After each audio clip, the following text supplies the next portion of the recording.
उसे अलग बनाते थे। उसकी सास ससुर और पति वाचस्पति उससे अत्यधिक प्रसन्न रहते थे, क्योंकि सुलोचना न केवल गृह कार्य में निपुण थी, बल्कि वह सभी का ध्यान भी बड़े प्रेम और सम्मान के साथ रखती थी। सुलोचना के बारे में नगर के लोग कहते थे, यह स्त्री साक्षात मां लक्ष्मी का रूप है। वह अपने परिवार का कितना अच्छा ध्यान रखती है और दूसरों की सहायता में सदैव तत्पर रहती है। सुलोचना दान पुण्य करने में भी कभी पीछे नहीं रहती थी। उसके दरवाजे से कोई भी याचक खाली हाथ नहीं लौटता था। सुलोचना का मानना था कि दूसरों की सहायता करने से ही सच्ची खुशी मिलती है। उसकी उदारता की चर्चा दूर दूर तक फैल चुकी थी और लोग उसके दयालु और परोपकारी स्वभाव की प्रशंसा करते नहीं थकते थे। सुलोचना अपने पड़ोसियों के साथ भी बहुत ही प्रेमपूर्ण व्यवहार करती थी। जो भी पड़ोसी किसी भी तरह की सहायता मांगता, सुलोचना बिना किसी हिचक के उसे दे देती थी। चाहे वह भोजन हो, वस्त्र हो या कोई अन्य आवश्यक वस्तु, सुलोचना सब कुछ खुले दिल से बांट देती थी। उसकी इस उदारता के कारण पड़ोसी भी उसका बहुत सम्मान करते थे और कहते थे, सुलोचना तो साक्षात देवी अन्नपूर्णा का अवतार है। सुलोचना का यह स्वभाव देखकर लोगों ने उसे बहुत सराहा, लेकिन उसने कभी इसका घमंड नहीं किया। वह सदैव विनम्रता और सम्मान के साथ सभी से बात करती थी। उसके भीतर कोई भी अहंकार का भाव नहीं था, बल्कि वह हर किसी को आदर और सम्मान देती थी। एक दिन सुलोचना का पति वाचस्पति, जो अनाज का व्यापारी था, थके हुए कदमों से घर लौटा। वाचस्पति ने देखा कि सुलोचना हमेशा की तरह मुस्कुराती हुई उसकी प्रतीक्षा कर रही थी। सुलोचना ने अपने पति को देखते ही कहा, हे नाथ, आप बहुत थके हुए लग रहे हैं। आज व्यापार में कुछ कठिनाई आई क्या? वाचस्पति ने एक थकी हुई मुस्कान के साथ उत्तर दिया, हाँ सुलोचना, आज का दिन कुछ कठिन रहा। व्यापार में उतनी सफलता नहीं मिली जितनी आशा थी, लेकिन तुम्हारा चेहरा देखकर सारी थकान दूर हो जाती है। सुलोचना ने प्यार से कहा, आप चिंता न करें, सब कुछ ठीक हो जाएगा। भगवान पर भरोसा रखें। चलिए, मैं आपके लिए भोजन लगाती हूँ। वाचस्पति ने अपने मन की चिंता को छुपाते हुए कहा, सुलोचना, तुम हमेशा मुझे सहारा देती हो। तुम्हारे बिना मैं कुछ भी नहीं हूँ। तुम्हारी सेवा, तुम्हारा समर्पण ही मुझे हर दिन आगे बढ़ने की शक्ति देता है। सुलोचना ने अपने पति की बात सुनकर मुस्कुराते हुए कहा, हे नाथ, ये मेरा धर्म है। मैं आपसे बहुत प्रेम करती हूँ और आपकी सेवा करना ही मेरे जीवन का उद्देश्य है। आप ही मेरे लिए सब कुछ हैं। इस प्रकार से सुलोचना और उसका पति दोनों ही एक दूसरे के साथ प्रेम से रहते थे और एक दूसरे का ख्याल रखते थे। फिर एक दिन दोपहर के समय दोस्तों, माता लक्ष्मी कहती हैं, घर की ये 5 चीजें कभी दूसरों को नहीं देनी चाहिए। खासकर दिवाली के समय में तो ये चीजें भूल से भी दूसरों को नहीं देनी चाहिए। अक्सर महिलाएं अपनी पड़ोसन को अथवा रिश्तेदारों को अपनी ये चीजें दे देती हैं, लेकिन ऐसी गलती कभी नहीं करना चाहिए। इसके भयंकर अशुभ परिणाम प्राप्त होते हैं। दोस्तों, माता लक्ष्मी की एक प्राचीन कथा में छिपा है वह महत्वपूर्ण ज्ञान जो हर स्त्री के लिए जानना अत्यावश्यक है। इस कथा के माध्यम से हम समझ सकते हैं कि घर की कौन सी 5 वस्तुएं कभी दूसरों को नहीं देनी चाहिए। जो भी स्त्री यह चीजें दूसरों को दे देती है, मां लक्ष्मी उसके घर को छोड़कर चली जाती है। इसीलिए दोस्तों, आप इस कथा को पूरा जरूर सुने, क्योंकि आधा अधूरा ज्ञान घातक होता है। जो भी इस कथा को पूरा सुनता है, मां लक्ष्मी उसकी झोली खुशियों से भर देती है। तो चलिए, बिना देरी किए आपको वह प्राचीन कथा सुनाते हैं।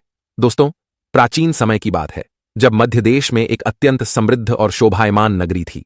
इस नगरी में चारों ओर सुख समृद्धि का वास था और यहाँ के निवासी सुखी और समृद्ध जीवन व्यतीत कर रहे थे। इस नगरी में सुलोचना नाम की एक स्त्री निवास करती थी। सुलोचना अपने पति वाचस्पति और सास ससुर के साथ एक बड़े सुसज्जित घर में रहती थी। वाचस्पति एक वैश्य था जो अपनी मेहनत और ईमानदारी से अपने परिवार का पालन पोषण करता था। उसकी अनाज की दुकान नगरी में प्रसिद्ध थी, जहां लोग अपनी जरूरत की चीजें खरीदने के लिए आते थे। वाचस्पति की कड़ी मेहनत और ईमानदारी के कारण उसकी दुकान खूब चलती थी। सुलोचना एक पतिव्रता नारी थी जो अपने पति और परिवार के प्रति अत्यंत समर्पित थी। उसके हृदय में धर्म और सत्य के प्रति गहरी आस्था थी और वह अपने कर्तव्यों का पालन पूरी निष्ठा के साथ करती थी।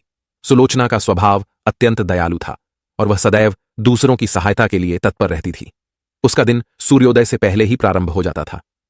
सुलोचना सुबह जल्दी उठकर सबसे पहले अपने घर के आंगन को स्वच्छ करती थी। वह रोज आंगन में रंग बिरंगी रंगोली बनाती थी, जिससे पूरा घर एक दिव्य आभा से भर जाता था। इसके बाद वह पूरे घर की सफाई करती और फिर स्नान करके भगवान की पूजा अर्चना में लीन हो जाती थी। सुलोचना का विश्वास था कि पूजा के बिना कोई भी दिन शुभ नहीं होता, इसलिए वह प्रतिदिन तुलसी के पौधे को जल चढ़ाती और देवी देवताओं की आराधना करती। उसके पूजा स्थल पर सजीवता का आभास होता था, जहां दीपक की ज्योति और धूप की सुगंध चारों ओर फैल जाती थी। सुलोचना के ये धार्मिक और कर्तव्यपरायण गुण उसे अन्य महिलाओं रसोई में काम कर रही थी। तभी उसकी पहली पड़ोसन वासंती, जो उसकी अच्छी मित्र भी थी, उसके घर आई। वासंती का चेहरा चिंतित और थका हुआ लग रहा था।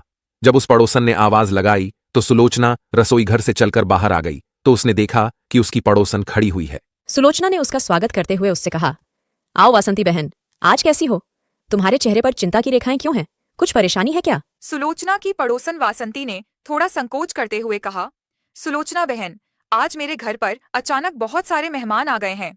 मुझे जल्दी जल्दी रोटियां बनानी है, लेकिन मेरे पास चकला बेलन और तवा नहीं है। क्या तुम मुझे थोड़ी देर के लिए ये चीजें दे सकती हो? मैं काम खत्म होते ही लौटा दूंगी। सुलोचना ने उसकी चिंता भांपते हुए प्रेम से कहा, वासंती बहन, इसमें चिंता की क्या बात है?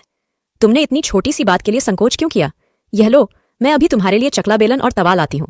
फिर सुलोचना अपने रसोई घर में जाने लगती है।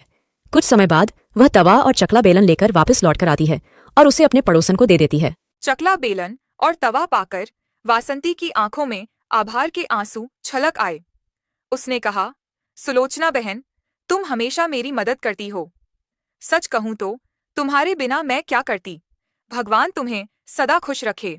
सुलोचना ने मुस्कुराते हुए कहा, अरे बहन, तुम और मैं तो एक ही जैसे हैं। जब मैं तुम्हारी जगह होती तो तुम भी मेरी मदद करती। अब तुम चिंता मत करो और जाकर जल्दी से अपना काम खत्म करो। वासंती ने सुलोचना को धन्यवाद दिया और चकला बेलन और तवा लेकर चली गई। कुछ समय बाद सुलोचना फिर से अपने काम में व्यस्त हो गई थी कि तभी उसकी दूसरी पड़ोसन कमला आई। कमला का चेहरा उतरा हुआ और थका मांदा था। कमला ने सुलोचना के घर पर आकर आवाज लगाई। कमला की आवाज सुनकर सुलोचना किचन से बाहर आ गई और कमला के पास जाकर पूछने लगी, पधारो कमला बहन, क्या हुआ? तुम इतनी परेशान क्यों दिख रही हो?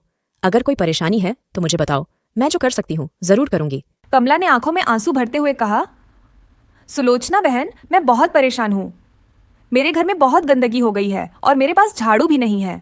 मैंने अपनी पुरानी झाड़ू फेंक दी थी, सोच कर कि नई ले आऊंगी, पर पहना दो और बाद में इसे लौटा देना। रुक्मिणी ने सुलोचना को धन्यवाद कहा और वह बड़ी ही प्रसन्न होकर साड़ी और गहने लेकर चली गई। अपनी सभी पड़ोसन की मदद करके सुलोचना को बड़ी प्रसन्नता हुई। फिर जैसे ही रात होने को आई, सुलोचना ने दरवाजे पर एक और दस्तक सुनी। उसकी चौथी पड़ोसन कुछ मांगने के लिए उसके घर पर आई थी। जब सुलोचना ने अपनी पड़ोसन की आवाज सुनी तो वह चलकर उसके पास आ गई। वह उसकी पड़ोसन गौरी थी। उसके चेहरे पर चिंता और परेशानी के भाव थे। तब सुलोचना ने उससे कहा, गौरी बहन, आज तुम्हारे चेहरे पर इतनी चिंता क्यों है? अगर कुछ परेशानी है तो मुझे बताओ, मैं जो कर सकती हूँ अवश्य करूंगी। गौरी ने दुखी स्वर में कहा, सुलोचना बहन, आज मेरे घर में बहुत परेशानी है। मेरा बच्चा बहुत भूखा है और मेरे पास उसे पिलाने के लिए दूध नहीं है। मैं नहीं जानती कि अब क्या करूं। तुम हमेशा दूसरों की मदद करती हो, इसलिए मैं तुम्हारे पास आई हूं। क्या तुम्हारे पास थोड़ा दूध हो सकता है जिसे मैं अपने बच्चे को पिला सकूं? सुलोचना ने गौरी की हालत देखी और उसका दिल भर आया। उसने तुरंत कहा, गौरी बहन, इसमें कौन सी बड़ी बात है? तुमने मुझसे पहले क्यों नहीं कहा? यह लो, मैं तुम्हें अभी थोड़ा दूध देती हूँ। तुम्हारे बच्चे की भूख सबसे महत्वपूर्ण है। फिर सुलोचना घर के अंदर चली गई। थोड़ी देर बाद वह अपने हाथ में एक कटोरी में दूध लेकर वापस आ गई और उसने वह दूध का बर्तन अपनी पड़ोसन गौरी के हाथ में दे दिया और उसे प्यार से कहा, गौरी बहन, ये लो दूध। तुम्हारा बच्चा भूखा होगा, ये दूध गाय का है, इसे तुम अपने बच्चे को पिला दो। गौरी की आंखों में आंसू छलक आए। उसने कहा, सुलोचना, तुम नहीं जानती तुमने मेरे लिए कितना बड़ा काम किया है। भगवान तुम्हें और तुम्हारे परिवार को हमेशा खुश रखे। मैं तुम्हारा यह एहसान कभी नहीं भूलूंगी। सुलोचना ने गौरी से कहा, तुम मेरी बहन जैसी हो। तुम्हारे बच्चे का पेट भरना मेरे लिए सबसे जरूरी है। अब जल्दी जाओ और अपने बच्चे को दूध पिलाओ। फिर सुलोचना की चौथी पड़ोसन गौरी ने सुलोचना को धन्यवाद कहा और दूध लेकर अपने घर लौट गई।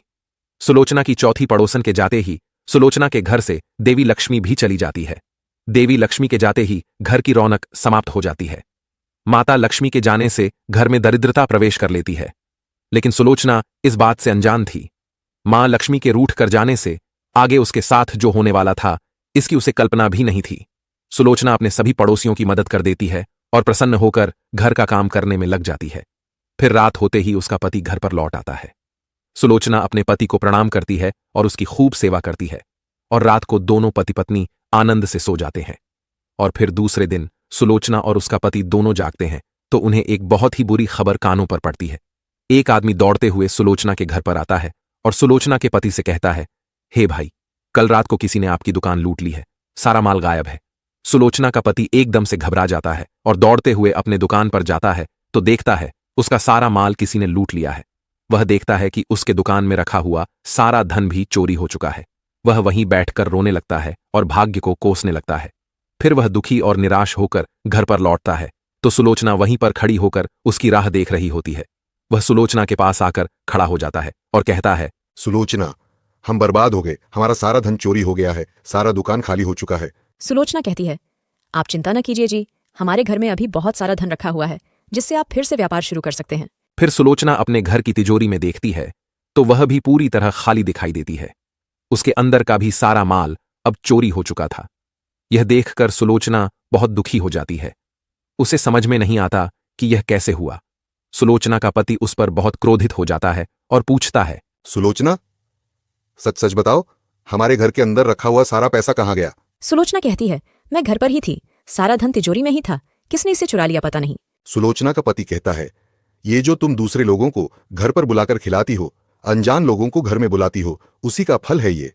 उन्हीं में से किसी ने हमारे घर का सारा पैसा चुरा लिया है। क्रोध में आकर सुलोचना का पति उसे भला बुरा कहता है। सुलोचना की सास भी उसे बहुत कोसती है और कहती है, तुम ही इन पड़ोसियों को घर की चीजें देती रहती हो, बिना सोचे किसी की भी मदद कर देती हो। उन्हीं में से किसी ने सारा पैसा चुरा लिया है। घर के सभी लोग सुलोचना को भला बुरा कहने लगते हैं। फिर सुलोचना अपने पति को दिलासा देते हुए कहती है, हे नाथ, मैंने मेरे कुछ गहने हमारी पड़ोसन को दिए हैं, मैं उसके पास से गहने लेकर वापस आती हूँ। फिर सुलोचना उस गरीब पड़ोसन के घर पर जाती है तो देखती है उसके घर पर कोई नहीं होता है। वह स्त्री भी घर छोड़कर सुलोचना के गहने लेकर भाग गई होती है। सुलोचना निराश होकर घर पर लौटती है और अपने पति को सारी बात बता देती है। सुलोचना की बात सुनकर उसका पति आग बबूला हो जाता है और सुलोचना को भला बुरा कहने लगता है। सुलोचना का पति कहता है, हे सुलोचना, तुम बड़ी मूर्ख हो, तुम्हारे ही कारण हमारा सारा धन वैभव चला गया है। तुम्हारे दान देने की आदत के कारण ही हमारे ऊपर यह मुसीबत आन पड़ी है। अब तू इस घर में नहीं रह सकती, तू अभी इसी क्षण इस घर को छोड़कर चली जा। सुलोचना कहती है, हे नाथ, आपके सिवा मेरा इस दुनिया में कोई नहीं है, मैं आपको छोड़कर कहाँ जाऊं। सुलोचना का पति कहता है, तू कहीं पर भी जा, लेकिन अब इस घर में तू नहीं रह सकती। तेरे ही कारण मेरा सब कुछ बर्बाद हो गया है। तू इस घर में रहेगी तो अब कोई नई झाड़ू नहीं मिल रही है, घर गंदा हो रहा है और मुझे समझ में नहीं आ रहा कि क्या करूं। सुलोचना ने उसकी तकलीफ को समझते हुए कहा, कमला बहन, तुम इस छोटी सी बात के लिए इतनी परेशान क्यों हो रही हो? यह लो, मैं तुम्हें अपनी झाड़ू देती हूँ। फिर सुलोचना घर के अंदर चली गई और कुछ देर बाद वह झाड़ू लेकर वापस आ गई और उसने उस झाड़ू को कमला के हाथ में सौंप दिया। कमला झाड़ू पाकर बहुत प्रसन्न हो गई। कमला को प्रसन्न देखकर सुलोचना ने कहा, कमला बहन, अब तुम इस झाड़ू को ले जाओ और अपने घर की साफ सफाई करो। घर को हमेशा साफ और स्वच्छ रखना चाहिए। कमला ने धन्यवाद देते हुए कहा, सुलोचना बहन, मैं क्या कहूँ, तुम मेरे लिए भगवान के भेजे किसी दूत से कम नहीं हो। तुम्हारी यह झाड़ू मेरे लिए बहुत मददगार साबित होगी। मैं जल्दी से घर साफ करके तुम्हें लौटा दूंगी। सुलोचना ने उसे सांत्वना देते हुए कहा, कमला बहन, इसमें कोई हर्ज नहीं है। जब तुम्हारा काम खत्म हो जाए तब झाड़ू लौटा देना। तुम्हारा घर साफ सुथरा होना चाहिए ताकि तुम शांति से रह सको। कमला ने सुलोचना को धन्यवाद कहा और झाड़ू लेकर चली गई। फिर शाम होने को थी जब सुलोचना ने दरवाजे पर दस्तक सुनी। अब सुलोचना की तीसरी पड़ोसन रुक्मिणी उसके घर पर आई थी। रुक्मिणी का चेहरा उदास और चिंता में डूबा हुआ था। फिर सुलोचना भी चलकर रुक्मिणी के पास आ गई और बड़े ही प्रेम से उससे कहने लगी, रुक्मिणी बहन, आज तुम्हारा चेहरा इतना उदास क्यों है? अगर कुछ समस्या है तो मुझे बताओ, मैं जो कर सकती हूँ जरूर करूंगी। रुक्मिणी ने थकी हुई आवाज में कहा, सुलोचना बहन, मेरी बेटी को देखने के लिए आज लड़के वाले आ रहे हैं, पर मेरी चिंता का कारण यह है कि मेरे पास उसे पहनाने के लिए अच्छे कपड़े और गहने नहीं हैं। हमारे पास जो भी थोड़ा बहुत था वह सब बीमारियों में खर्च हो गया। अब क्या करूं ये समझ में नहीं आ रहा है। अगर तुम कुछ मदद कर सको तो मेरी बेटी के लिए कुछ गहने और एक साड़ी उधार दे दो।